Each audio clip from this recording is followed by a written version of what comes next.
Winterton House, with its precise facade and discreetly polished brass, had never courted notice. It stood in a respectable terrace between a church and a lawyer's, with a walled garden running down to the mews behind. On evenings such as this, a thin veil of light lay over its windows, and the door opened soundlessly to admit that order of guests whose manners did not require announcement, but received it all the same. Lady Georgina Winterton, whose correctness had never been known to trip, presided without appearing to preside. She was slender, composed, and of that distinguished paleness which suggested a portrait rather than a person. She wore a grey silk whose cuff never so much as brushed a glass, and she moved her guests along as one might move sufficient furniture, aligning them by instinct so that those who should be seated were seated, and those who should talk to one another found themselves talking. It was to be Julian Arden's evening. Lady Georgina had called it a small showing, which it was not. No press were invited, but a critic of unexceptionable discretion had been induced to attend on the understanding that the notice, if there was to be one, would be both delayed and kind. Julian's canvases hung in the long drawing-room where the candles did their best to flatter his blues and his whites. They were sea pieces and garden pieces, a set of hesitant horizons, and, most remarked upon, 3 studies of the Winterton garden itself, caught with a cool, nearly detached eye. In each of them, despite the flowers and clipped hedges rendered with patience, the same wrought iron gate appeared at the far end where the garden met its own boundary, half concealed by lilac, painted with an attention almost out of keeping with the rest. "There you are," said Lionel Quain, strolling the room with his gloves in one hand. He was the sort of man who made a phrase of entering. His hair, iron grey and glossy, was arranged as a domestic commerce might arrange the silver, with finish. The famous gate. We've had 3 approaches to it and not a single arrival. His voice was smooth and detached. He took a sorbet and placed it on the chimney-piece as if daring it to drip. "It's not famous," Julian said. He did not blush. He merely seemed thinner in the face for a moment.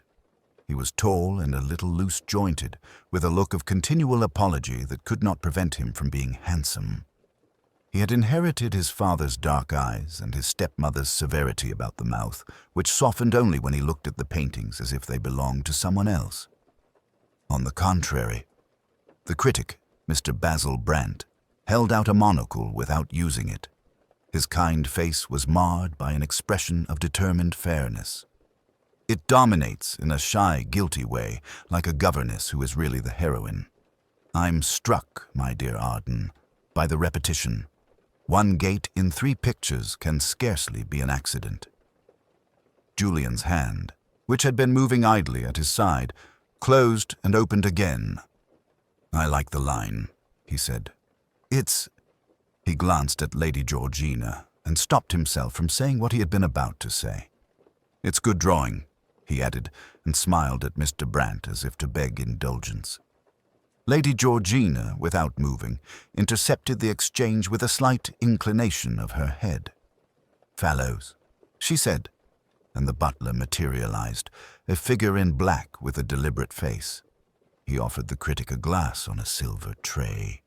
Mr. Brant took it with a courtliness that made one suspect he practiced it for mirrors. Fallows withdrew to a point where he could see both the door that gave upon the staircase and the French windows at the end that opened to the garden. He permitted himself a glance at the long clock. The garden gate, he knew, had been oiled that morning at 10:30 by Mr. Dower, the gardener, and had been locked at 6:30, as was customary when there were guests. The key lay, as always, in the little drawer of the sideboard, in a velvet-lined niche fashioned for it in Sir Percival's time. This was not interesting. It was simply proper. Yet Fallows observed such propernesses with a conscience which, if he had been asked, would have denied itself altogether. Among the company, an actress had slipped in with the politeness of someone who knows she is looked at and can afford to be late. Leda Crane was no longer young if one counted years, but one did not. Her dress was of a dark green that made her skin, which was almost colorless, appear luminous, and she wore no ornaments except a narrow chain at her throat. She came to Lady Georgina without haste, and noted, without turning her head, who saw her arrive. "My dear," Lionel Quain said under his breath, "you have dropped your audience in like a feather. Georgie would pretend you are her niece if she thought she might pull it off." Lady Georgina's pale mouth curved. "Miss Crane is a guest, Lionel, not a production." "Everything is a production, my dear Georgie. Even the way the dear boy worries his gait." Leda's eyes rested for a moment on Julian's profile and then moved lightly to the paintings. "I'm glad," she said after a moment that was the right length. "He has painted the gate shut." "Shut?" Mr. Brant was startled. "Is it? I should have sworn—" He purred, unstrapping his monocle with a little laugh. "Yes, closed, in each. You notice everything, Miss Crane?" "Only what is there?" Her voice was low and had the faintest rasp in it, which gave even harmless statements a suggestion of audacity. "I like the way the lilac makes a veil. It is nearly sentimental and then pulls back." Lady Georgina's niece, Camilla Harford, who had positioned herself near the table of flowers from the start so that she might be of use and appear not to want to be of use, put down a plate of tartlets and looked frantically at Freddie.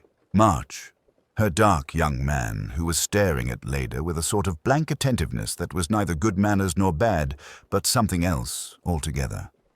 He recovered himself immediately and said, with a sort of schoolboy ardor, "It's awfully good, isn't it?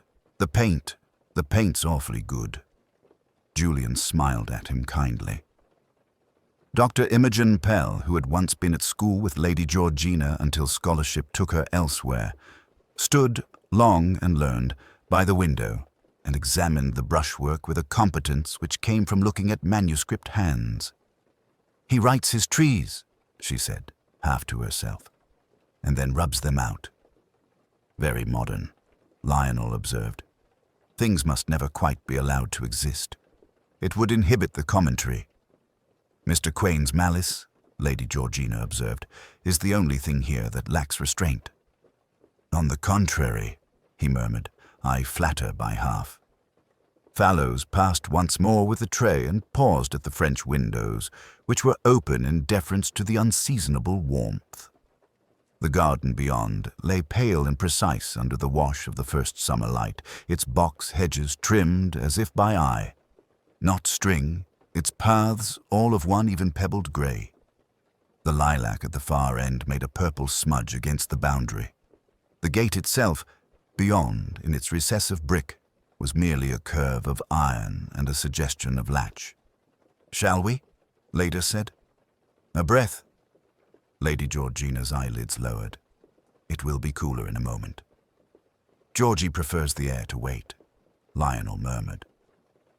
Julian had moved, and one saw for the first time that there was paint in the narrow crescent at the base of his thumb that had escaped washing.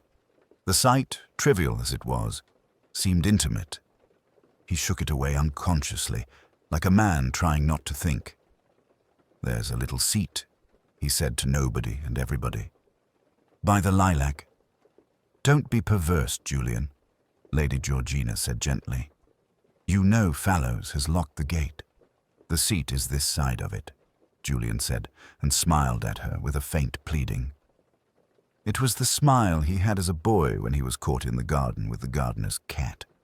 "It smells," he said, "very strongly of the evening." "Dower has been extravagant," Lady Georgina said. "I told him not to clip the yew until after the weekend, and he has disobliged me." "Dower," said Mr. Brant, to whom the name of a gardener suggested the sort of Englishman he wished to love, "is a poet. Let him clip." "He is not a poet," Lady Georgina said. "He is an old man with a wheeze who refuses to retire." "Refusal," Dr. Pell murmured, "has its own heroism." "His is chiefly in his ankles," Lionel said. Camilla laughed and looked again at Freddie. He had been watching Leda, who did not meet his eyes. Leda had the habit, when she wanted to avoid a person, of looking at what that person had been looking at. It was a sort of exquisite diversion she practiced unconsciously. She now looked at Julian's hand, and then at the corner of one painting where the canvas had been retacked clumsily and covered with a flourish. Her mouth hinted at amusement. It might have been affectionate. It might have been cruel. "Julian," she said softly, "you're untidy." He looked at her full then, and for a second there was something unguarded in him, a nakedness that would have embarrassed a different room. Lady Georgina, who did not miss such things because she trained herself not to show that she had seen them, turned to Dr. Pell and asked after some obscure Bodleian matter with intent. Fallows, faced with the open window and the heat, came at last to a decision. He took the braided cord from the shutters and hooked it to the catch so that the window stayed wide but would hold. It was so small a gesture that he would not have remembered it if asked. He noticed then, out of an attention he had been born into, that the lock of the gate was indeed set, and the small brass pin that acted as a secondary restraint gleamed in its recess. He thought of the key in the drawer. He thought of Mr. Dower's habitual walk to the mews after his day, and of the way the clasp of the garden basket stuck. These things were not interesting. He made a concealing movement with the tray and withdrew. From the piano at the far end, where the lid reflected the room in an aristocratic black, there came a tentative sound. Freddie had sat down, his fingers trembling a little, and picked out the first measures of something that had been merry once. It did not quite arrange itself. Camilla stood behind him and placed her hand on his shoulder with the competence of someone who is trying to learn not to seem anxious. Her fingers tapped time. It was very polite music. It smelled of elderflower. Mr. Brent, who disapproved of music at any time because it muddled his adjectives, drifted toward the garden with Lady Georgina, who had at last conceded a degree of air. They stood by the open windows and saw the pale gravel and the clean edges of the lawns. The light caught her hair and made it less grey than white. She looked like a photograph of herself taken 20 years ago. "Your Julian," Mr. Brant said, keeping his voice low, "has a delicate touch when he is not tempted to state his case too much. One mustn't be led into explanations either in paint or, well, elsewhere." "He does not explain," Lady Georgina said. "He resents it when other people do." "Ah." Mr. Brant tasted his wine. "And the gate?" "It is locked," Lady Georgina said. "As we always do, it saves the garden from the mews and the mews from the garden." She paused. "Julian is in the habit of walking after dinner, and I prefer it that he not go into the street." "Quite." Mr. Brant looked at the pale arch of iron and thought of prisons and of formal gardens and of young men who liked to look at locked things. He also thought of his column and the caution his editor preferred, and put these thoughts away in neat boxes, one inside another. At a little distance, Lado had come to stand with Julian before the smallest of the canvases, which had on its lower edge a wrongness if one looked too long. "You have painted a thing you didn't want to paint," she said softly. "I have painted what I saw," he said. "Not always the same." Her smile became a line. "Be careful." "With what?" "With what is meant." She let the chain at her throat shift under her fingers. "You haven't got to be honest to them, only to yourself." "If I could manage one," he said, "I should be content." Lionel, who had drifted by as if by accident, set his empty sorbet glass carefully and deliberately on the narrow table that held the flowers. A single petal fell and was caught before it reached the polished wood by Lady Georgina's hand. Her touch on such matters was unerring. She took Lionel's glass in the same motion and put it on Fallow's tray when Fallows did not quite intend to be where it was. "This," Lionel said, "is how Georgie governs." "Someone must," Lady Georgina replied. The hour moved on as hours in such rooms move, cosily as if it had always intended to arrive where it did and objected to no one. Voices made decorous patterns. Compliments reinvented themselves as jokes. The candle flames were steady, In the far wall above the mantel, the small silver dagger that Sir Percival had used as a letter-opener lay as it had lain every evening of his life. No one noticed that the box of drawing pins on the escritoire had been shifted an inch, or if anyone did, it counted as nothing. From the corridor at the back there came the whisper of the house's deeper life, the clink of a decanter's neck against glass in the pantry, the soft, indrawn breath of the dumb waiter, Mrs. Chudley's step above on the landing as she went to see to the lamps in the morning room which would not be used. There was a murmur at the basement door, and Mr. Dower went out with his basket and his cap. No, not yet. That would be later. But his shadow moved on the wall in the passage, and Fallows looked at the long clock again and decided the hour was correct. At the French windows, the garden made its case against the room.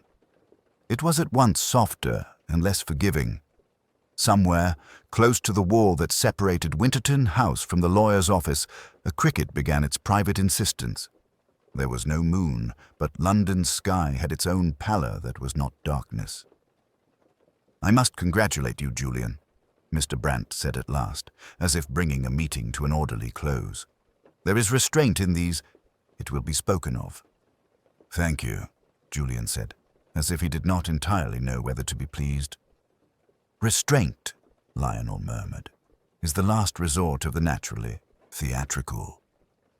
"Then you will come to it late," Lady Georgina told him, and at that, oddly, Lionel was content. From the far end of the garden, beyond the lilac, a breath of chill came that did not belong to the evening. It was a trick of air more than a wind. It made the leaves rearrange themselves, and the smallest of the candles, nearest the open windows, lifted its flame and settled again. The iron gate did not move, and yet somewhere, very faintly, there was the lightest suggestion of a sound such a thing would make once, if it were to shift in its socket. Not more than a question. No one in the room turned their head. Only Fallows, setting down the empty tray and taking up the full, paused a fraction, and then moved on as if the house itself had asked him for nothing. The evening broke itself gently upon the house. Such music as had flickered from the drawing-room was stilled. The last guest's laughter drained away upon the steps and along the crescent. The paper lanterns in the garden guttered to a careful dusk. Prior, whose looks had never been given leave to show fatigue, moved in his known orbit, putting extinguishers where light persisted and restoring small proprieties that gaiety left unattended. A shawl lay on the back of a gilt chair. A glass kept a perfect ring upon the signed catalogue. A single glove, pearly and obdurate, waited in the shadow of a jardiniere. He set all these mildly to rights and went towards the terrace. The night had drawn a fine, very light mist across the lawn, blurring the clipped hedges and smoothing the gravel paths. The laurel arch, which led to the side gate, made a darker oval against the pale sheen of the sky. Prior noticed then what he had not expected to notice. The little gate stood slightly open. It was not the way of the house. He had shut it himself at 10. He saw, too, a thin ribbon of grease upon the lower hinge where Turner, the gardener, was exact as to Saturday polish. Prior had a scholar's eye for his own domain. He went by the flagged path, paused to adjust a drooping lantern, and drew near the gate. Just within its line, in the lee of the laurel, lay something that in the moment read as a folded rug. He saw the silk point of a shoe. He saw, with that slow, heavy seeing of an accustomed man who finds the one indecorum he cannot mend, a body that had found its own posture against the stone and rested there, inclined as if to hear. "Sir," he said, and the word fell and seemed to be taken up by the leaves and tamped down. He bent, careful of his knees and the humid earth, and looked. The face was turned a little towards the house, and wore that slight expression which, in certain sleepers, persuades one that they are engaged upon a conversation within, and that to intrude would be a kind of rudeness. Mr. Felix Hart's hair, flaxen and absurdly boyish for his talk, lay untroubled upon his temple. A small bruise showed beneath one ear with the indecision of a shadow. His lapel flower, a gardenia from the bowl in the morning room, had been crushed at its heart. Prior put his fingertips at the wrist and then at the throat. After a moment, he withdrew them and rose, not quickly. He left the gate as he had found it, returned by the terrace, and went to the library where, as he supposed, he would find Brigadier Tolland with the single whiskey that was his habit of evening and his sister's assurance. The brigadier set the glass down and looked at Prior without speaking. "If you please, sir," Prior said, "the garden gate is unlatched. Mr. Hart there is a difficulty." He did not say dead. He did not find he could or must. They went together, the brigadier not pausing for his hat, only for the lamp that stood upon the sideboard. He carried it out, and its circle walked obediently with him across the gravel. Tolland went down on one knee in the manner of a man who knows, without flourish, what is to be done and what not. He held the light steady and touched the hand. Then he looked at Prior and shook his head once, very slightly. "You touched nothing?" "No, sir." "Good. We'll have Dr. Parry at once. And Lady Honoria must be told, quietly." He covered the still face with a corner of a plaid that the gardener kept on the rolled-up hose. In doing so, he saw a laurel wreath of painted cardboard, the very one Miss Brabazon had worn in the rehearsal, fallen across the path. It seemed a childish thing in that composed place, and he moved it away with the back of his hand. Prior went in and performed the office of telling. Lady Honoria came as if to a guest who had arrived untimely and must be received with tact. She had a shawl about her shoulders, and her pearls were a thoughtful brightness at her throat. "Felix," she said, and did not say it again. "How very unfortunate." Her voice was as even as Prior's and less human. "Please ring Dr. Parry," she added, and to her brother, almost apologetically, "One supposes one must telephone the yard." "Of course," said the brigadier, and meant it for her reassurance rather than for instruction. There were still 2 or 3 who had lingered over coffee, uncertain whether to take their departure at last. Dame Sybil Canning drifted out upon the terrace, saw the small assembly by the gate and stopped, her hand at the beads that had an actress's long acquaintance with her throat. "Is something amiss?" she called softly, and hated at once the absurdity of the question. Iris Brabazon, behind her, came to the balustrade and leaned out. Her young face in profile was all attention, innocent as a bird and as ravenous. Lady Honoria turned, and the look she gave the girl was a directive. Iris understood.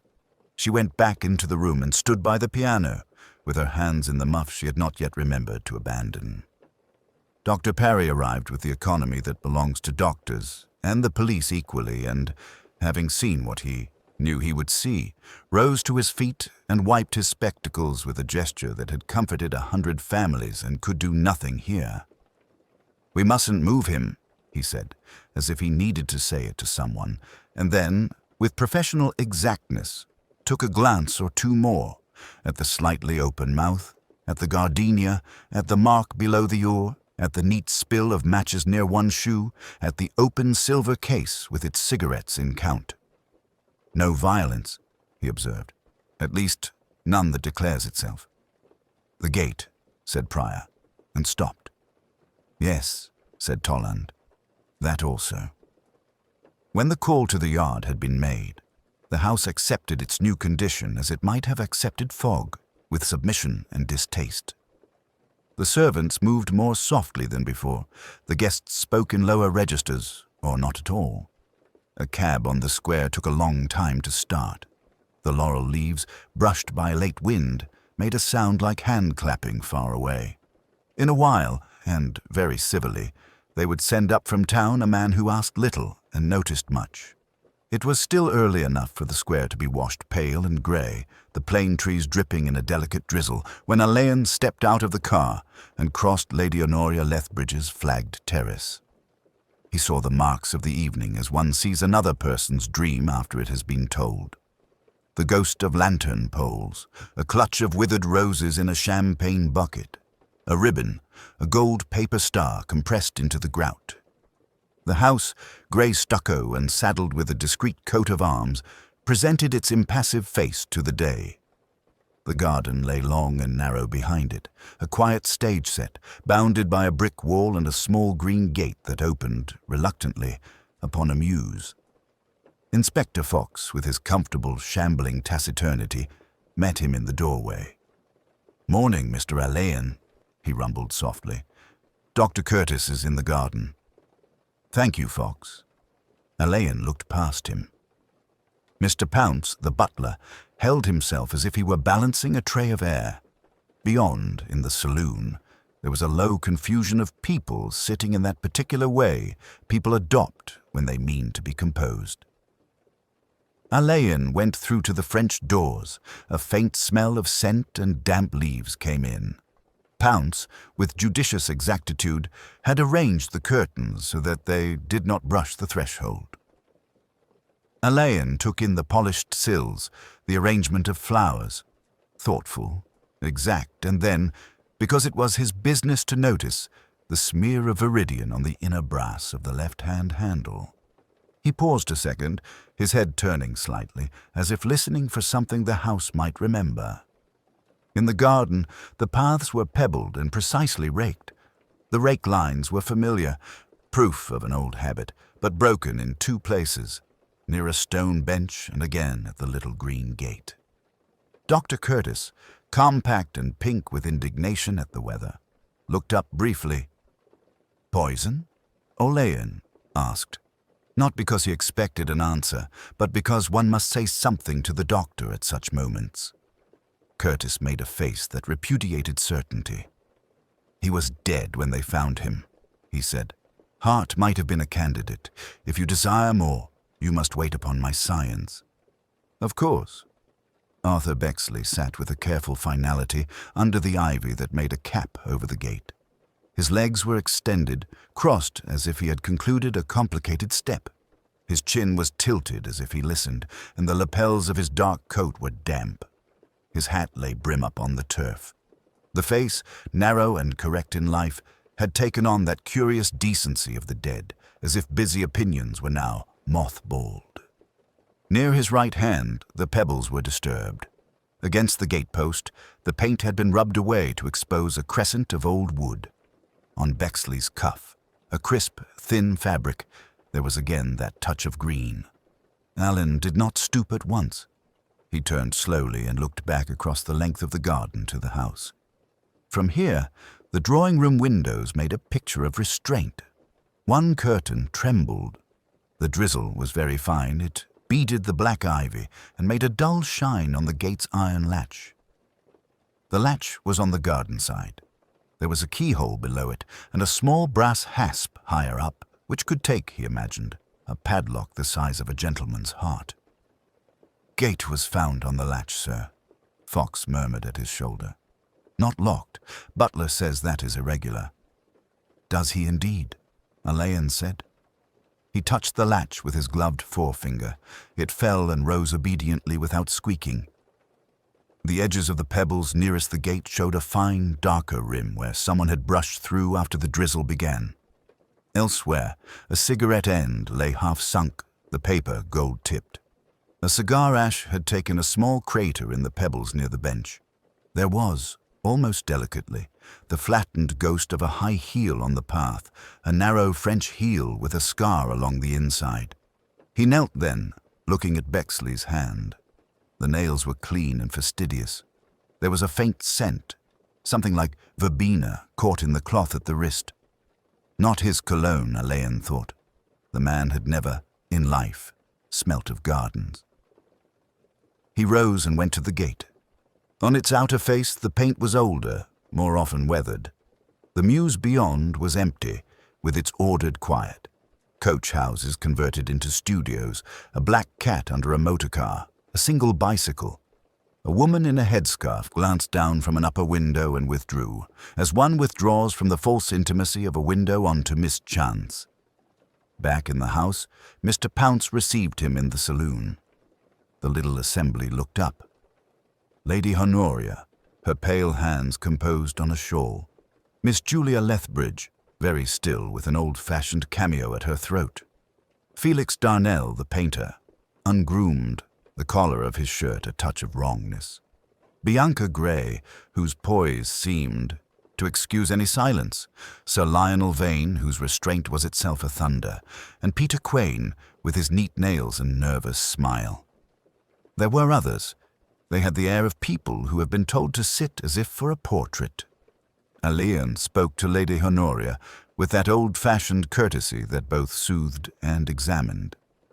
He asked nothing that was not necessary, that Mr. Bexley had been present last night and had excused himself earlier than most, that she had seen him, briefly, at the French doors, that the little gate was, as a matter of habit, kept bolted after dusk, that Mr. Pounce attended to it. At the word bolt, Pounce's eyelids made a private movement. Alain let his gaze pass gently over them all and rest, quite amiably, on the painting above the mantel. It was called, he remembered, Beside the Garden Gate. A figure, not unlike Bianca Gray, stood turned half away, one hand on a latch, the face composed and ambiguous, the garden beyond her arranged like music. Very pretty, he said softly. Very exact. He turned back to the rain. The house made its elegant, withholding noises. Somewhere a clock on a marble console counted out the quarter hour. Small truth-teller. He would ask his questions later. For the moment, it was enough to have seen how they held themselves when speech was not required. By tacit agreement, the morning room was chosen. Its pale carpet and view upon the clipped yews made any mention of death sound like an extravagant metaphor. Allen, who disliked extravagance of any sort, accepted a chair by the window and kept his hands loosely folded. Fox, with an air of domestic mildness, settled himself where his presence could be overlooked until it was needed. Lady Fenella Carew entered with that particular composure English women of her rank appear to inherit along with their pearls. She had changed from last night's white silk into a dove grey that encouraged one to think of delicate weather and canvas shoes. She sat, not quite opposite him, and watched a thrush hop across the terrace as if it would be vulgar to look directly at a policeman. "If you would, quietly," she said, and spread a hand. "The staff are unnerved." "We'll do our best to keep unnerving to a minimum," Alain said. Her account, delivered with an economy that suggested rehearsal, moved from the lawn to the lanterns strung under the plane trees, to the little knot of admirers about Julian Vale's new bronze, to the moment when rain encroached and the party frayed toward the house. Mr. Hargreave, she said, had a habit of departure without farewell.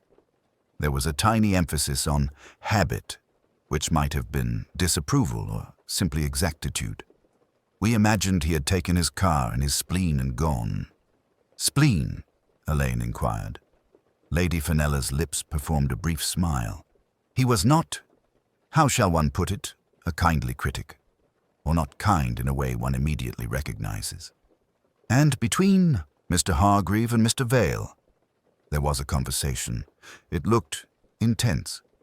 Afterwards, Mr. Vale had quite the look of a man obliged to listen to poor advice. But artists often look like that. It's half their charm. "When did you last see Mr. Hargreave?" "At the lower lawn."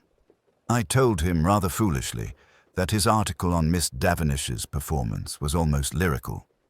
He said, "It will do," and drifted towards the garden gate. That is all. She had not asked at any point how Hargreave died. Some people are constitutionally averse to that sort of inquiry.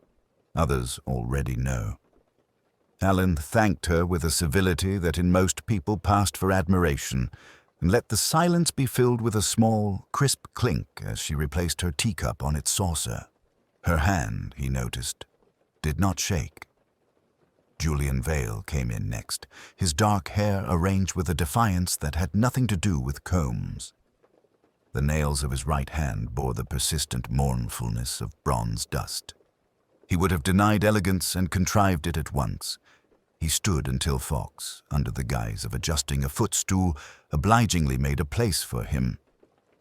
"Look here," Vale began, and halted at a glance from Alain that was not unkind. "There's nothing I can say that won't sound appalling. One quarrels with a critic and he turns up dead. It suggests melodrama. I detest melodrama." "Then we'll avoid it," Alain said. "What was the quarrel?" "He proposed to write about the bronze in language that would ruin it before it reached its public. There is a manner of praise indistinguishable from mockery. He was a virtuoso of it." Vale stared past Alain at the panes, which held a watery reflection of himself. "I told him to leave my work alone." "Did you touch him?" "I'm not a man who throttles in shrubbery, Inspector." Vale glanced down with a sort of weary irony. "I smoked a cigarette by the gate. The rain did for it." "Were you alone?" "Mostly. Miss Davenish, Miss Iris, passed me on her way in.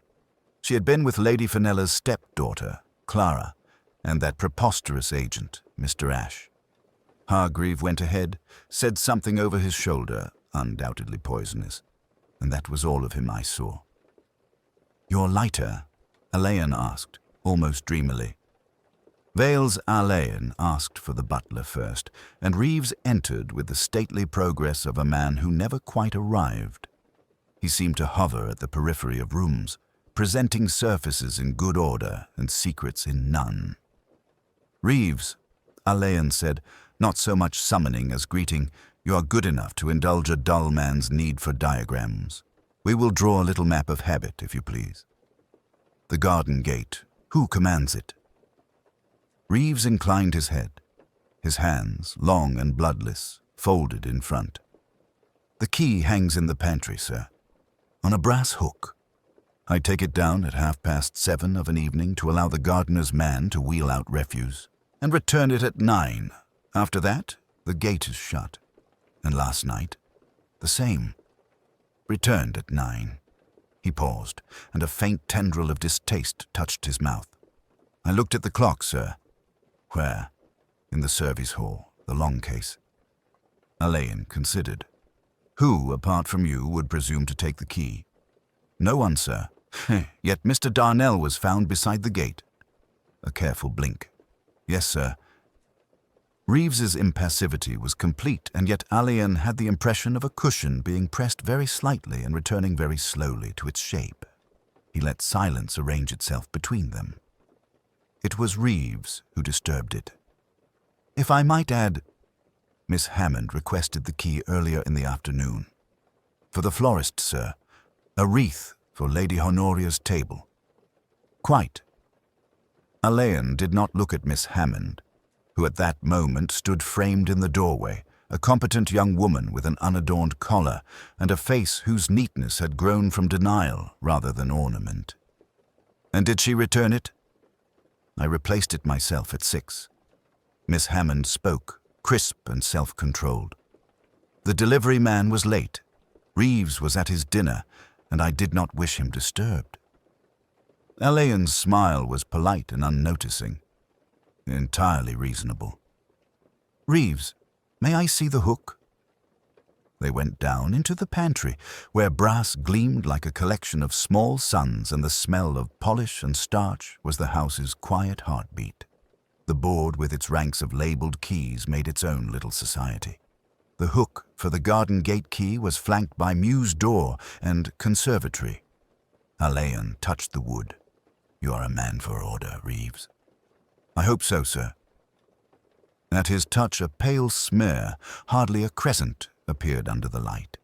It might have been nothing more than the residue of some unguent transferred from someone's fingers to the grain and dried there. Alain said, "You use a beeswax on these boards?" "Routinely, sir." "And last night?" "Not last night," Reeves said with a fractional stiffness. "On Mondays." "Thank you." He asked for Mrs. Drabble. The housekeeper came in like a pronouncement.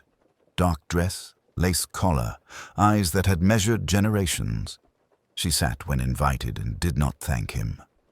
"We will be grateful for particulars," Alain said. "The coffee?" "After supper, sir. 3 pots. 1 black, one with cream, one with substitute for those as can't take. 5 cups returned immediately. 2 later. One was absent for the better part of half an hour and came back washed in the scullery. We do not wash china in the scullery. Who washed it? Mrs. Drabble closed her mouth upon her first answer. It was done. And the parlour maid? Violet is impressionable, sir. Which is not a sin. Mrs. Drabble's shoulders conceded that point without approving it. She took a note upstairs at 10 minutes to 9. It was not addressed. A small blue envelope. She was told to be quick and not to fuss. Told by... Mrs. Drabble set her hands one upon the other. I am the housekeeper, sir. Alain nodded. Of course. Thank you. He did not pursue the envelope. A thing asked for too directly would scuttle. One left in the light would edge out. Curious. The gardener's man, Jessup, was produced with a cap held as if it contained his head. He smelt faintly of cold soil. I locks up the shed, sir, and I brings in the shears. The gate, well, Reeves has the key. I wouldn't meddle. You heard anything? Gate bell, like. 9:45. Not certain. Not certain. Jessup looked at his cap. There's a cat as jumps it sometimes and sets it jangling. But this was a single ring. Light-like. He ventured a glance at Alain. Beggin' pardon. No need. The boarders near the gate. Troubled? Jessup shook his head, then hesitated. There's the time, sir. Summat trod down. I'd have set it right come morning. And a bit of ribbon caught in the latch, but that's near nothing. Bits and bobs, same as. What colour? White or near? He dared a small smile. They don't ask me colours, as a rule. Alain thanked him, and when Jessup had gone, he stood for a time in the pantry, where order made its own chorus. Miss Hammond, who had withdrawn earlier, now reappeared with a sheaf of notes tied with green tape. Lady Honoria's engagements, she said, for the next week. You asked. I did. You are efficient, Miss Hammond. She raised her eyes. I try. It was then that Alain saw the look pass between Miss Hammond and Reeves. Not intimacy, but something less declarable and more binding. The recognition of a fact that both had decided not to name. It took the shape of a fractional tightening at the corners of the mouth, a quick smoothing of the hand against the gown. Silence was not merely the absence of speech in this house, it was a discipline observed. I shan't keep you, he said, and let them go. In the dimness of the service corridor, he touched the pale crescent on the keyboard again and found it faintly tacky to the finger. When he stepped out into the kitchen quadrangle, the air had the chill of late hours and the fragrance of crushed thyme. Small, persistent, and wholly domestic. He wondered, not about poisons or plots, but about the single ring of the bell and the washed cup, about a note without an address and a ribbon nearly white. He went upstairs very quietly, thinking of a house which had closed itself like a hand and was careful not to clench. Alain, after his curious perambulation among household loyalties, asked Treadgold for the keys with a politeness that made the request feel like a shared duty. The butler, to whom propriety was a creed and its vestments the small, shining instruments of his craft, escorted him into the pantry. It smelled faintly of beeswax and copper polish, with a whisper of old Madeira decanted and remembered. On the wall, a board was ranged with neat hooks and labels in a rounded hand. Morning room, outer cellar, linen cupboard, wicket, south gate.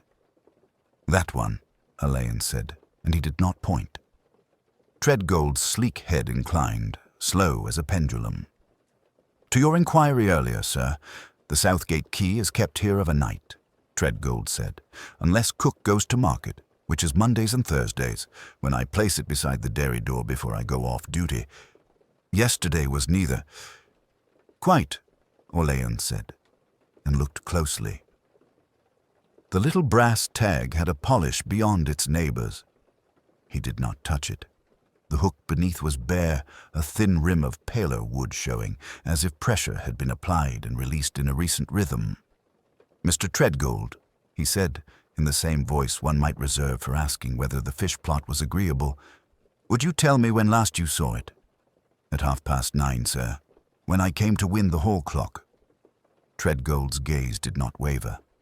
"It was in its place then. And this morning?"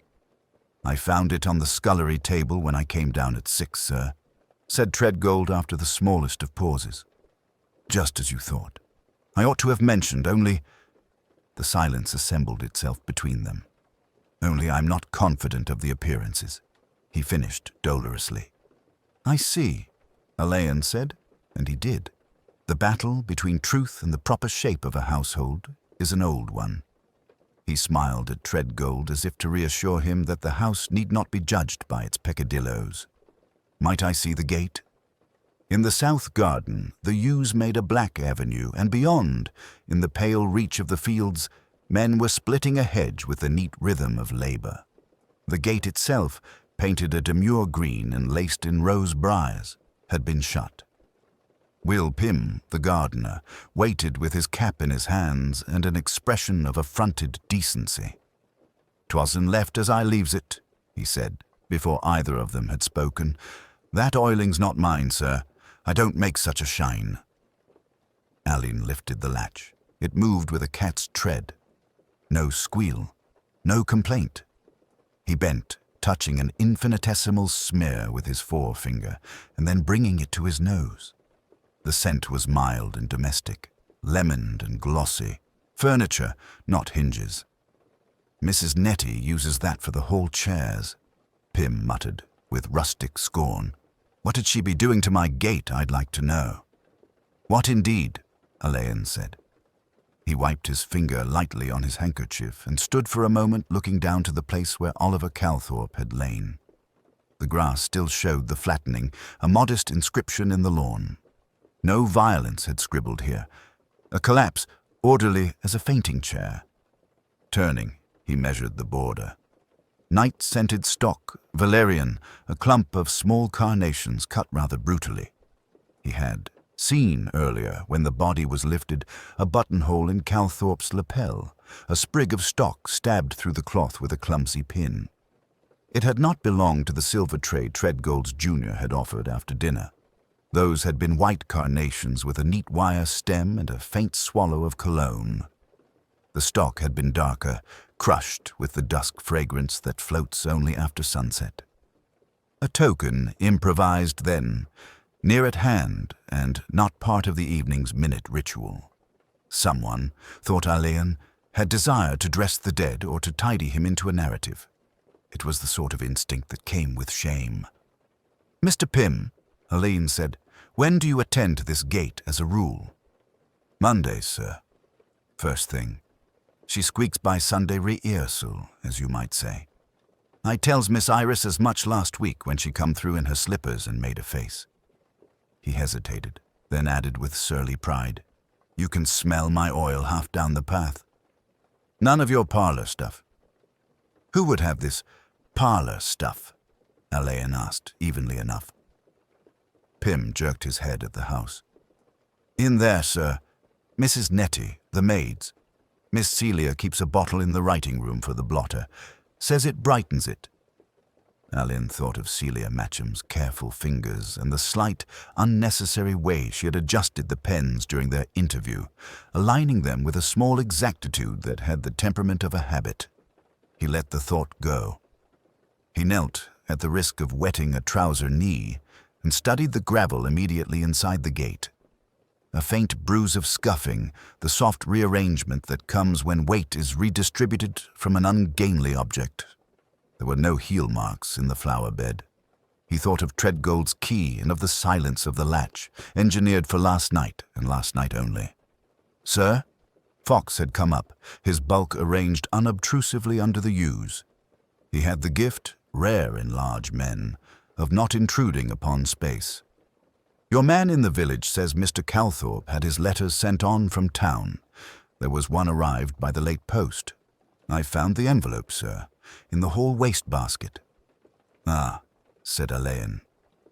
He rose, brushed an imaginary speck from his cuff, and looked back toward the house, where the windows blinked their morning eyelids. He would go presently to the writing room and see if Celia Matcham's brightening oil had migrated beyond its proper kingdom, sir. He would ask Treadgold, very gently, to remember when he last put down the key and who else had reason to seek it. He reminded himself, with that dry inward smile, that those who move keys move stories, and the stories, when rearranged, often forget a minor comma. "Bring me the envelope," he said to Fox, "and if you please, ask Mrs. Nettie what she uses on her chair backs." Fox's mouth twitched, but he only nodded. They stood for a moment together, looking at the gate that had been taught to keep its counsel. The morning air smelt of lemon and crushed stock and the cool iron of realized intention. Somewhere, a maize-colored canary in the conservatory tried a phrase and thought better of it. Alain, very softly, let the latch fall. It made a respectable sound, and Pym flinched as if corrected. The inspector, who had been in houses like this too long to despise their vanities, thought of rituals and the way in which they tripped the guilty. He did not speak the thought aloud. In the quiet, something in the house altered. One felt it as one feels, before rain, the slightest pressure on the skin. He turned for the writing room and for the letter that had come by the late post. Morning settled over the house with a tentative civility, as if the light, returning after its brief exile, had agreed to behave. The lawns beyond the long windows were taut with dew and showed, in their delicate glitter, the single narrow bruise of last night's traffic towards the garden gate. Breakfast, under Mrs. Vane's conscientious management, had been arranged with battlefield neatness and the sort of false heartiness that suggests a scheme of prayer behind the napkin rings. People came and went in small apologetic relays. The silver coffee pot had the last word with everyone. Alain, who had excused himself from the eggs and had asked, in a voice stripped to its politest bone for more light at the end of the table, sat with a plate untroubled by food and a notebook unopened beside it. He watched not faces so much as the edges of them, the corners of a mouth as someone answered, the fraction too brisk in the lifting of a cup. It is not the words, he thought, but their punctuation that betrays. The butler, Reeves, moved with soft, righteous authority. He wore his morning gravity like a good coat, and did not seem to think of mislaying either. When he paused behind Alain, it was with an infinitesimal consideration that placed him within the inspector's field without suggesting eavesdropping. "If you please, sir," Reeves murmured, bending, "might I trouble you, when convenient, to receive an item that was brought to my notice at 6:45. Alain turned his gaze to him. "By all means." "In the small morning room, sir."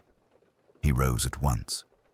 The morning room at Harrowby had a south aspect and a short view of the yew hedge that made a dark scripture along the lower terrace.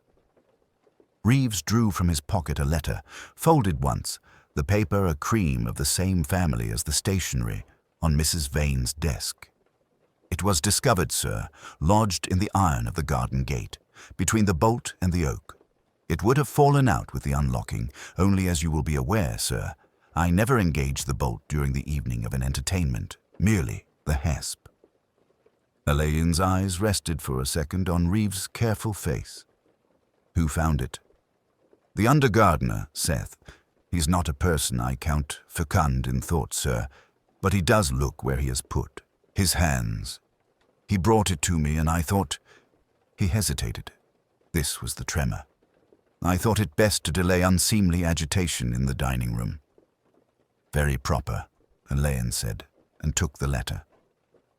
The address was a mere pair of initials, J.A. The hand had a studied negligence. He opened it. Inside, 5 words, more command than invitation. "Gate, 11:15. Come alone." It was unsigned. The pen had hesitated on alone, as if the writer had disliked the word or been interrupted in the choosing of it. Alain, turning the sheet, examined the watermark and then the monogram. The house's crest, faintly impressed, showed when he slanted it to the light. He thought of the tidy array in the writing table upstairs, of Miss Tolliver's habit of counting out a sheaf each morning, laying the sheets and envelopes as precisely as altar linen. "Thank you, Reeves. You have told no one?" "No, sir. Not even Mrs. Vane." A flicker. "Her ladyship has much upon her mind." "Quite." He slid the letter into his pocketbook. "There is graphite on your fingers." "Sir, the gate's bolt. You have cleaned it since?" "I have not, sir." He looked abashed. "It is my habit to remove such smears before 8, but—" Alan saved him. "It may be just as well you did not." He thought of a pencil rubbed against iron to leave its mark, or to retrieve one. He sent Reeves for Fox, who came in with that unobtrusive bulk that made the furniture seem to have subtly adjusted itself to admit him. Fox took the letter and the news in silence. His eyes went for a moment to the sash. "J.A.," he remarked mildly. "Yes," said Alain. "It has a choice of owners." Julian Ash had not yet come downstairs. Mrs. Vane's niece Sylvia had just left the table, pale and unusually considerate of her chair.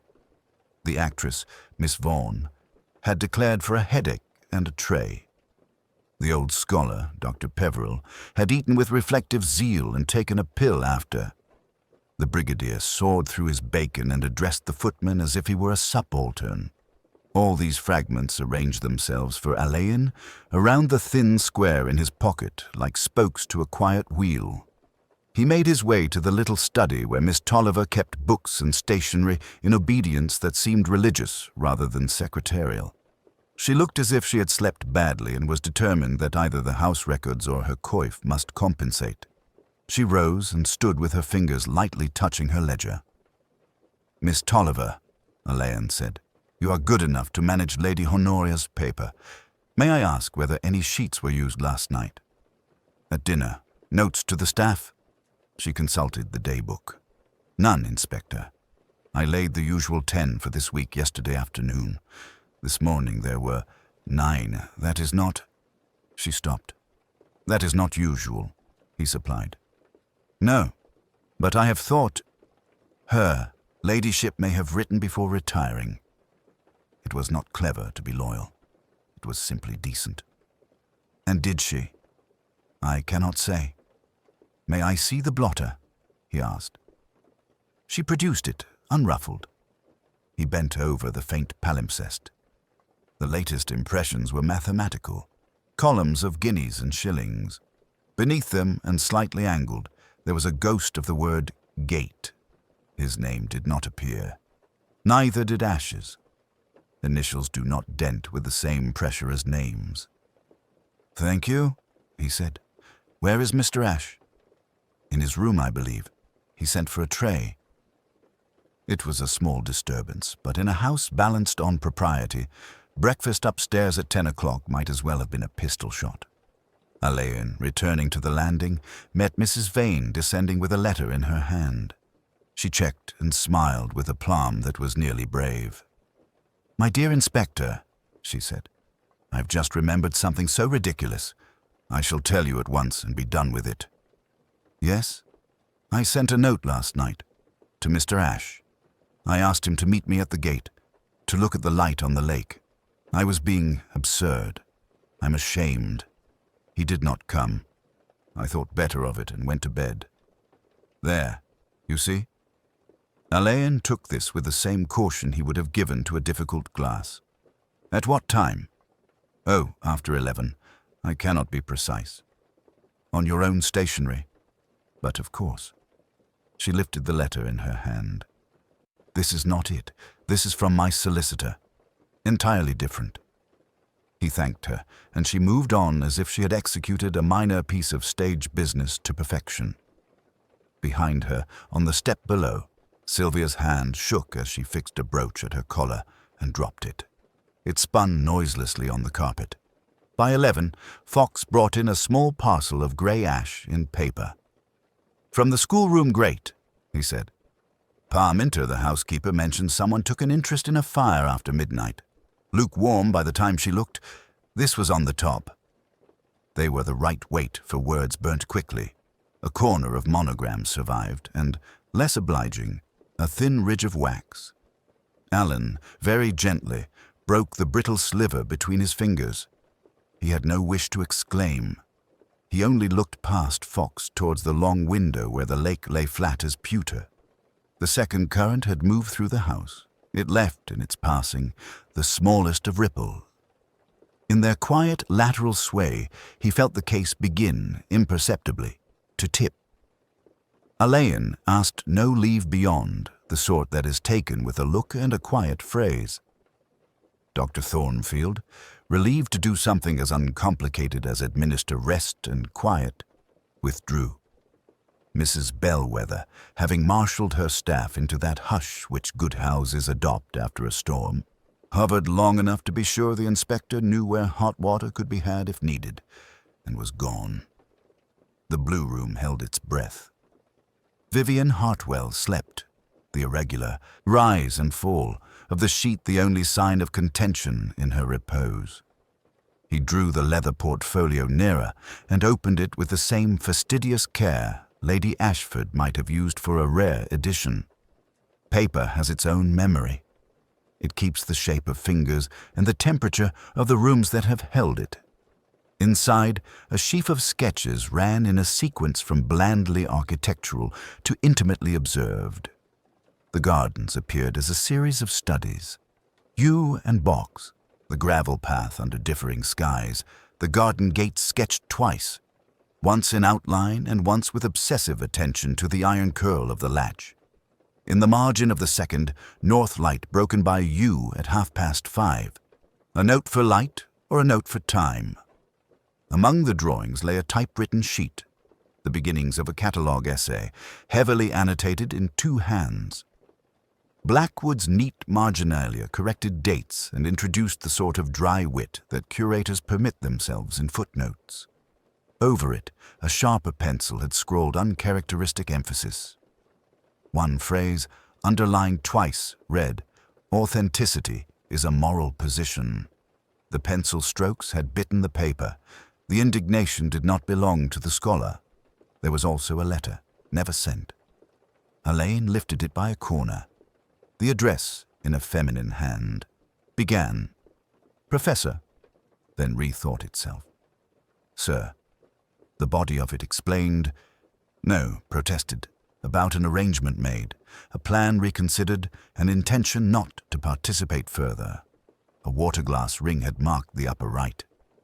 That ring, he thought, was peculiar. Miss Tolliver would never allow a letter on her desk to go under a glass. Her trade was order, and she ran it as Mrs. Bellwether ran linen. The ring suggested a place where the rules relaxed, a conservatory table perhaps, where condensation beaded and dripped while a voice said too much. He set the letter back and found a bill neatly folded, a restoration account from a reputable Bond Street firm, now in the dignified hands of their successor. The work described was delicate, cleaning and relining 2 17th-century portraits, a varnish removal on a small Dutch interior, a minor retouching of a sky. In the margin, a note again, "Not mine." 2 words that, for an artist, had the acidity of accusation. He closed the portfolio. Through the blue room window, the garden made its careful autumnal show. The gate, from here, was a geometry of iron and shadow. He had looked at it twice already, with lantern and dawn and constable, and each time it gave him what such things give, mute resistance, and then, politely, a detail. He went out to it once more, down the corridor, past the morning room where the silver had been accounted, and the correspondence laid out with precise cruelty. Miss Tolliver looked up and half rose, as if to offer him the day's post as an apology. He smiled the smallest refusal, and went on. The gravel yielded without fuss beneath his shoes. The damp air had the faint, tinny scent that follows rain. At the gate he knelt, not because of drama, but because ironwork is truthful when addressed at eye level. On the underside of the latch there was a smudge. He touched it and brought his finger back with a trace of green. Oil paint, very fine, the sort that lingers in nail beds. It could, of course, be nothing. Artists, Miss Hartwell, had been in the garden. But the hinge on the inside bore a new gleam along the pin. Someone had oiled it recently, and only from the house side. The gardener would have done both. Servants do jobs entire. This was the single stroke of someone who needed quiet for a single evening. He followed the path to where the yew clipped itself against the sky. The place where one would stand to watch the gate, unseen, was obvious once one realized that Vivian's marginal note was not a painter's, but a rendezvous maker's. Inside, he found Mrs. Bellwether in conference with the under-housemaid over a tray. She stopped speaking at his approach and then, with deliberation, resumed, thus confirming that there was nothing to conceal except, perhaps, the habit of concealing. He asked for the garden keys. She produced the ring. The key to the gate hung in its place. "You're very certain," he said mildly, "that after dinner last night all the entries were fast?" "As to the house, yes, sir," she said. "The conservatory door I checks myself at 11. The garden gate I don't presume to meddle with. That's Mr. Peacock's business." The slight stiffening around the name suggested that Mr. Peacock's business had lapsed. "All the same," Alain said, "it was latched from within." She gave him the blinkless gaze of one who had already come to that conclusion and had set it aside because it led to unpleasant corridors. He returned to the blue room by way of the picture gallery. The portraits looked down with their improved varnishes and retouched skies, their claims of provenance affirmed by careful labels. One small Dutch interior held his attention longer than it should. In the corner, a sitter's hand rested on a chair in a manner so modern it pricked the eye. It might be nothing. It might be a great deal. Back in the blue room, Vivian stirred and opened her eyes long enough to see him and find in that sight a kind of reprieve. "I didn't," she began, and then, like a swimmer, went under again.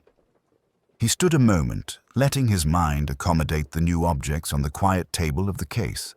A letter with a water ring, a hinge oiled on one side, a note about light that was a note about time, a Dutch interior whose hand belonged to the wrong century. These were not yet conclusions.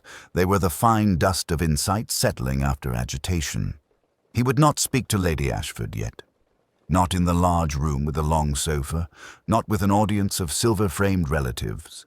He would ask, instead, for a few words in her morning room, later when the household had resumed its polite rhythms and discovered that politeness too can falter under weight. They came as people come to the recital of a piece already known, calm on the surface, alert to the variations. Lady Ashford, in a gown that struck the line between mourning and propriety, took a place beside the fire. Mrs. Bellwether commanded the tea trolley and poured as if arranging truces. Miss Tolliver hovered with a notebook she did not open.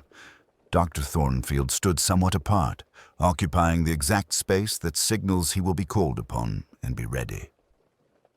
The butler, whose name Alain reminded himself, was Treadgold, moved soundlessly in and out, a reassuring metronome.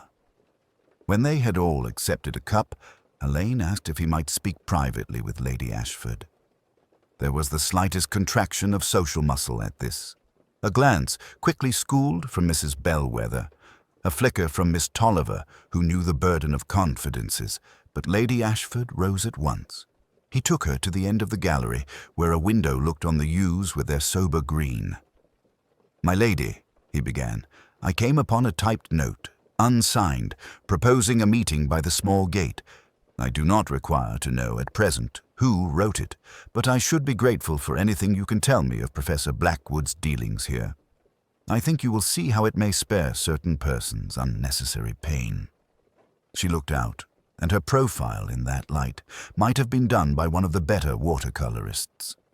"You may ask, Inspector. There is nothing to be gained now by keeping one's spine stiff and one's lips still, though I've had training in both." "Professor Blackwood was frank with me," Alain said. "On Thursday he spoke of a finding he meant to publish. He was not of a cruel nature, yet such a declaration can wound even when it is honestly made. She drew a breath so light that it barely troubled her lace. He had formed an opinion about one of our pictures. He believed it to be not what it pretends, that is, not by the hand attributed to it. She smiled without pleasure. We are a house of lineage and of taste, Inspector, but not of infinite means. Pictures, when they become threads in the family tapestry, cannot be tugged free without fraying the whole. He intended to announce this finding. He wished to tell the truth. I begged him to delay, for a week, for me. She closed her eyes and opened them. He refused. He said there is a dignity in facts that does not admit of postponement. And last night, he promised me the conversation would be private. We were to speak after the guests had gone. I did not meet him at the gate. She turned to him fully now. I did not send a note, Inspector, but someone did. He inclined his head. She would not, in this mood, embroider. He thanked her and returned with her to the company, where talk had formed in gentle eddies about weather and post. Mrs. Bellwether had dispensed cake. Miss Tolliver had agreed with quiet that the chrysanthemums were finer this year. Alain set his cup down. If you will indulge me, I have found that households move by ritual, and that the smallest deviation can be eloquent. It is not my purpose to accuse anyone here. It is to understand what last night asked of each of you. He turned to Mrs. Bellwether. The keys to the house are under your care? They are, sir, she said, and her hands, as if of their own accord, moved to the chain at her waist. We pride ourselves on a place for everything and everything in it. The key to the small west gate, where does it reside? In the pantry, sir, on the second hook. Was it there when you retired last night? Mrs. Bellwether's pause was not ignorance. It was decision. No, sir, it was not. I found it on the hall table this morning in the little bowl for coins. Who might have placed it there? I couldn't say. I did not like to worry her ladyship when there was so much else to be done. Alain thanked her and let the ripple subside. He turned to Miss Tolliver. You changed the typewriter ribbon yesterday. Did you, by chance, type a note after dinner? No, Inspector. Her voice was even. I went to my room at 10:30. I read. Was the typewriter in the morning room or your room? In the morning room. It remains there. Then anyone could have used it after 10. Anyone, she said, and folded her hands upon her notebook. Alain nodded. Dr. Thornfield, he said, forgive me. I must ask a physician's question. Would you say Professor Blackwood's death was entirely unexpected? Thornfield's eyes, pleasant and intelligent behind their tiredness, met his. He was not a candidate for sudden decline, but sudden declines occur. Just so. Alain allowed a silence to lay itself between them. I do not believe he suffered a fall without an antecedent cause. I do not yet know the cause. I find, however, that people often go where they are asked to go, and they use the door that requires the least disturbance. He left it there. They watched him, each with a different composure. The long gallery held them, and in its length there was room for thought to move and return. When he spoke again, it was to Treadgold, who had come with a decanter as if summoned by courtesy. Mr. Treadgold, be so kind as to ask the staff, as well as those in this room, to join me here at 5 o'clock. I should like us to consider together a few small matters of routine. No more than that. Treadgold bowed. Very good, sir. Alain felt the case, which had been a handful of damp threads, begin to dry in the air. The pattern was not yet visible to anyone but himself, and even to him it was in the nature of a shadow. He was content. The light would shift presently, and with it, certain minds might find themselves no longer sheltered by old habits. He would be ready. The drawing-room received the evening with the fortitude of a well-bred hostess, its lamps shaded, its furniture discreetly aligned to suggest comfort without indulgence. Lady Ashford, pale but composed, sat near the hearth.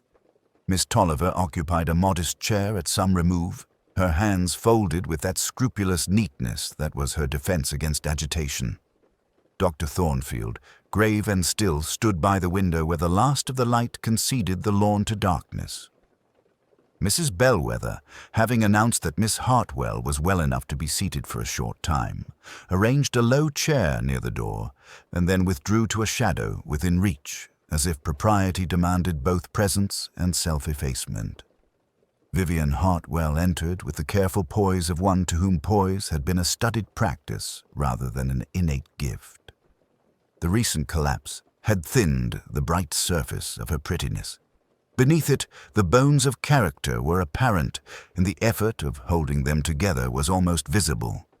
She sat and fixed her gaze upon the fire, as if the mild stir of flame might offer a pattern she could learn and repeat. Inspector Allen, who had asked for this small gathering with a courtesy that disguised its inevitability, took no central position.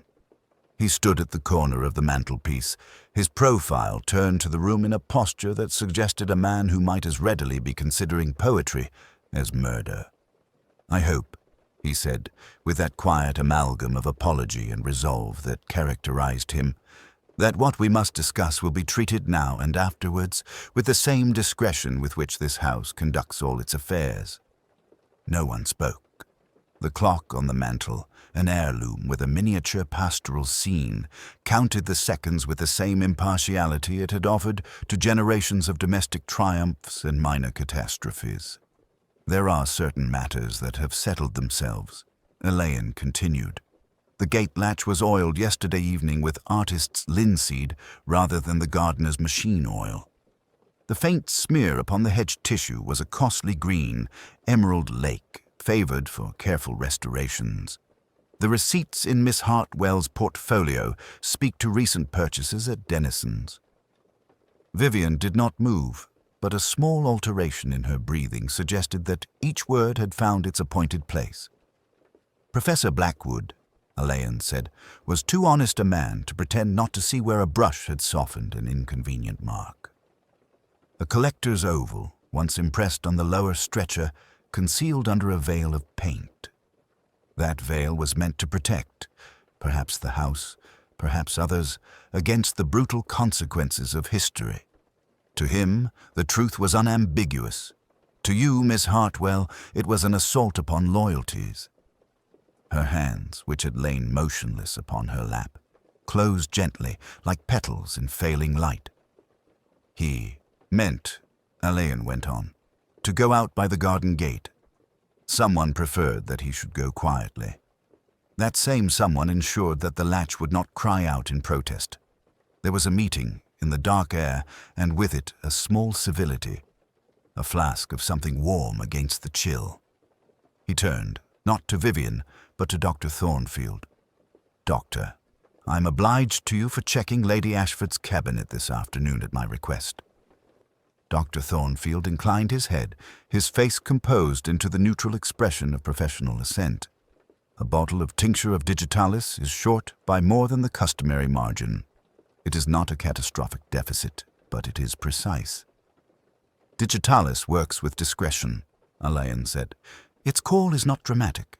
It quiets the heart in a manner that passes to the lay eye for fatigue." He looked now at Vivian, and his voice softened still further.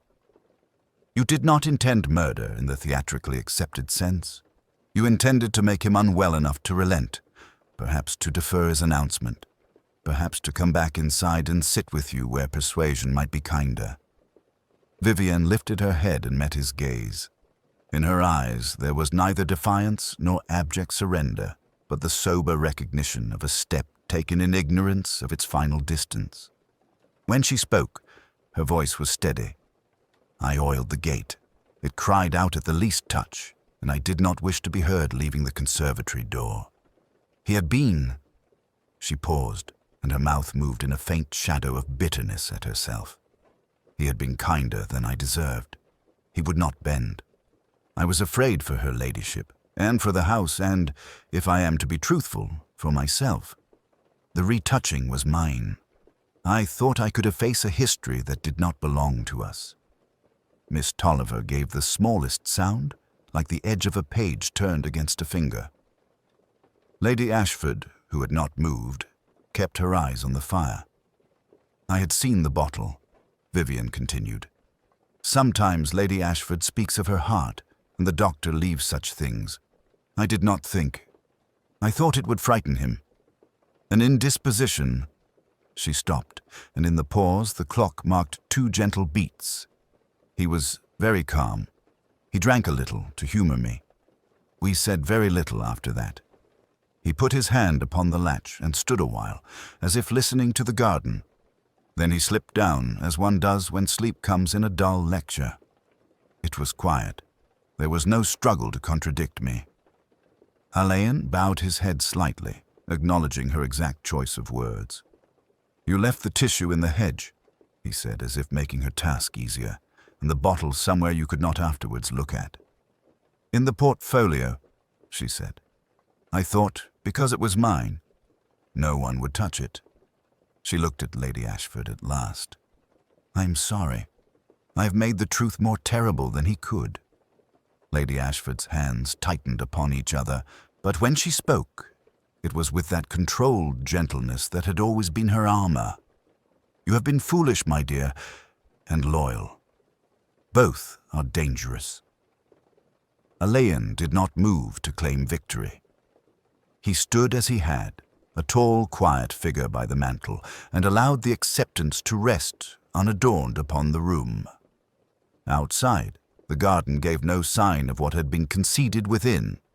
The gate, oiled for silence, kept its counsel. The hush that followed Vivian's quiet admission was not so much silence as the cessation of something long sustained, an end to the delicate fiction that had permitted them all to breathe. Lady Ashford's hands rested palm to palm upon her lap, the fine knuckles prominent in the lamplight. Mrs. Bellwether, with the stoicism of her order, stood behind her chair and seemed for once to have nothing practical to suggest. The fire made small conversational sounds as if it continued to conduct on their behalf the business of living. Alan rose without drama. His voice, when it came, was almost gentle. "Miss Hartwell, I shall have to ask you to accompany me to town this evening. There are formalities. I'll do what I can to keep them tolerable." Vivian's gaze moved not to him, but to Lady Ashford, as if it were from that quarter that her fate must be received. "I'm sorry," she said simply. It was said as one might apologize for a clumsiness at table, a poor substitute for what was required, yet the only coin available to her. The housekeeper stirred. "She must have her coat, my lady," Mrs. Bellwether murmured, efficient again out of necessity, "and a scarf. It's turned chill." It was at this point that Miss Tolliver rose from her chair with an air of private resolve. "Inspector," she said, "may I speak with you, quite briefly?" She moved to the small writing bureau at the room's edge and drew out a sheet of onion-skin paper, its edges faintly crimped from the roller. "This is the carbon of a letter Professor Blackwood dictated yesterday afternoon. He asked me to type it in draft. It was to the trustees of the Millington collection." Alain took the sheet. The light captured the indented type in a way that threw small shadows within each letter. Modest words became, briefly, relief sculpture. He read, and as he did, there came to his face one of those rare alterations that were almost invisible and yet signified a profound shift of air within him. Professor Blackwood had written of an irregular provenance attached to a work believed to be by Degas. He recommended its discreet removal pending further inquiries, and stated, without emphasis, that any public notice would be contrary to justice, both to the present holders and to those whose circumstances at the time of acquisition may not bear the harsh light of peacetime codes. He urged a private review, an opportunity for those involved to set their accounts in order, and concluded with the assurance that no statement would be forthcoming from me to the press or to colleagues until the trustees had determined a course consistent with charity and truth. Alain folded the page once, precisely, and looked up. Lady Ashford had not moved. Miss Tolliver's face wore the strained neutrality of a good secretary who has rehearsed not feeling more than is proper. "May she—" Vivian said, almost inaudibly, and broke off. It was not clear whether she meant the letter, or permission to know, or absolution. Elaine held the carbon for a moment longer, then crossed to her and placed it in her hands. She did not read it. Her gaze had fixed upon the first line and stayed there, as if to move through its sentences would be to fall through space. "He would have spared us," Lady Ashford said after a time, and her voice had altered as well, not louder but released, as though a weight had been taken from an accustomed position, and the body must learn again how to stand. "He would have spared us, and I did not believe he could." "No," Elaine said, "but he would have tried." He gave the matter-of-fact instructions that attend such moments. The county car would come to the side door. Dr. Thornfield, who had been waiting in the passage with a physician's tact, administered something that steadied rather than damped. Mrs. Bellwether returned with the coat and scarf, which she arranged with a competence that was almost tenderness and almost not. Her neat fingers paused briefly at Vivian's shoulder, then retreated. Lady Ashford rose and came to Vivian, and for once there was nothing grand in her bearing, only age and sorrow and a species of courage. "You did a monstrous thing," she said, and then, in the same quiet tone, "and for me, I shall not forget either." Miss Tolliver had stepped back into her shadow, but as Alan turned to the door, she spoke once more. "There is also, Inspector, the thermos. I placed it in the pantry after the maids found it by the gate. I did not—" She stopped, and colour rose in her cheeks. "I did not wish the younger ones to chatter." "It will go to the laboratory," Elaine said. "You did rightly to secure it." The business went forward without spectacle. The car's lamps made mild corridors over the gravel. The night pressed politely at the edges. Vivian allowed herself to be led. At the threshold she paused and looked back, not at the room, nor at the people in it, but at the dark square beyond the French windows where the garden lay, and, within it, that modest gate whose latch had been made to speak softly. Perhaps she had thought to leave it thus, oiled, obedient, a passage that made no protest. She stepped out, and the door came to behind them with a sound so correct that one might, for an instant, have imagined nothing irregular had ever occurred within. Elaine walked a little apart as they went down the steps. There was no triumph in him. The letter crackled once in his pocket, a small paper insistence like the memory of a promise made too late. He thought of the professor's grave politeness, of the slow setting of the household's faces over the past day, as if each had hardened to its permanent expression, and of the odd economy by which mercy meant for one moment had been paid out of another. At the turning of the drive, he looked back and saw the faint glimmer of the garden gate. It stood ajar, neither welcoming nor refusing, only marking, with its modest iron line, the boundary where choices had become consequences. He did not linger over it. There would be statements to take, and the night's long paperwork, and then, after, time for what could not be recorded.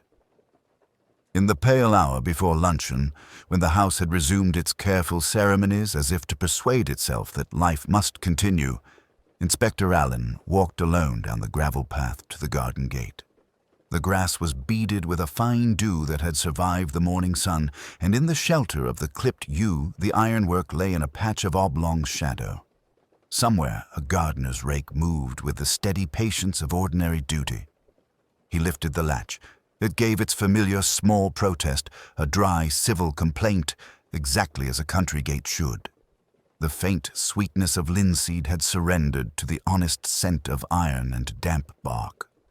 He stood for a moment with his hand upon the wood, and the image of Professor Blackwood, courteous in life and in death, returned with that strange clarity the mind accords to people whose principles were, in the end, their kindest quality. The servants' hall door opened and shut softly behind him. Mrs. Bellwether's step was unmistakable even across grass. Her neat solidity made a respectful pause a yard away. "I wondered, sir, if there is anything more the household can do." "Only what you have always done, Mrs. Bellwether," he said. "Keep things from breaking more than they must." "I'll try," she answered, with the practical dignity of her kind. "Lady Ashford is with Dr. Thornfield and the trustee's man. They're speaking about the painting." He nodded. They both looked, by some involuntary instinct, toward the windows of the small gallery that overlooked the east lawn. Within, the Degas had been turned to face the wall. It was an oddly tender gesture, as if the house could not bear its gaze a moment longer. In the library, later, he accepted a cup of coffee from Miss Tolliver, who was compiling notes with the soft efficiency of a woman accustomed to other people's burdens. She gave him a carbon copy of a letter, newly typed. Lady Ashford, in a clear and steady hand, undertook to submit the painting to private review, to accept whatever adjustment conscience and scholarship required, and to endow a fund for displaced families whose possessions had been transacted in necessity and despair. The phrasing was unadorned and restorative, like the simple application of size to a loosened canvas. She wrote it herself, Miss Tolliver said, and allowed the slightest relief to warm her cool precision. No dictation required. "I'm glad," Alain said. Professor Blackwood would have appreciated its tone. The doctor passed him in the corridor with the gravity of a man who had done what little could be done. "She asked after your health, of all things," Dr. Thornfield remarked, not without a gentler note. "Miss Hartwell, I've advised the police surgeon and the matron at the jail to keep her warm and quiet. She will be as safe as we can make her," Alain said. "And the rest of us?" the doctor asked, a little bleakly. "As safe as truth will allow," Alain answered, and they shook hands like men who had met at a difficult ford. He found Lady Ashford by a window in the morning room, a shawl about her shoulders though the day was mild. She turned to him with that composed candor which had, he suspected, been her salvation more than once. "Inspector," she said, "I have sent word that the trustees may do as Professor Blackwood urged. If they are merciful, it will be their own choice, and not my presumption upon it." She hesitated, then added very simply, "I did not know he meant to spare us." "Few of us are as unforgiving as we appear in discussion," Alain said. "Principles have a different tenor when spoken aloud in cold rooms than when set down at a desk." She smiled faintly. "You speak as if you liked him." "I think I did," Alain said, "and I think you did." When the necessary papers had been exchanged, and the car from the county station had taken its melancholy load, the house slipped back into its punctilio. Glass and silver caught the noon. The hall clock took up its even vigilance. The gardener, near the front, was propping a ladder, and the soft clink of hedge shears counted the beats of an afternoon that would be, in memory, utterly ordinary. Alain walked once more toward the garden. The gate had settled in its hinges, as if glad of honest friction. A robin hopped on the gravel and regarded him with the neat impertinence of its kind. He thought of the receipts from Denison's, the faint smear of emerald on tissue, the tremor of Vivian's hands, the pale astonishment in Lady Ashford's eyes when mercy revealed itself too late to be of use. He had seen, too often, those small ignorances, fastidious, honorable, fearful, through which disasters moved like water, finding a flaw in stone. He lifted the latch. It raised its small complaint and fell again. For a moment he imagined Professor Blackwood pausing here, turning back with that grave courtesy to say that truth, if it can be borne, is the only kindness. The imagination passed. The garden kept its own counsel. The house behind him guarded its rooms like a cathedral of small, continuous acts. He thought, with a mildness that was nearly affection, of Mrs. Bellwether counting napkins, of Miss Tolliver adjusting carbon sheets, of the gardener using Saturday oil in dry weather and not in damp. On his way out, he declined luncheon, politely, as the occasion demanded, and paused in the great hall to look once, without curiosity, at the space on the gallery wall where the dancer's pale skirt had hung. In its absence, the panel seemed larger, as absences will, and the light fell untroubled across it. He reflected that the business of removal, in art, in law, in memory, was always quieter than the event that made it necessary. Outside, the drive held the faint marks of tires over yesterday's rain. The day had turned, almost imperceptibly, towards afternoon. He put on his hat and stepped into the car. As they moved off, he glanced back only once.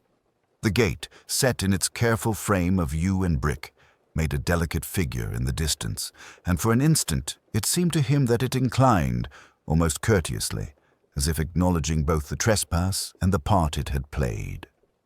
He did not mistake it for an omen. He merely observed, as he always had, that the world is constructed of gestures. A cup of tea offered in evening chill, a latch eased to silence, a painting turned to the wall. From such gestures one could, with patience, construct a truth, and when it stood, it was seldom triumphant. It settled instead, like dust returning to polished wood, ordinary, inevitable, and impossible to wish away.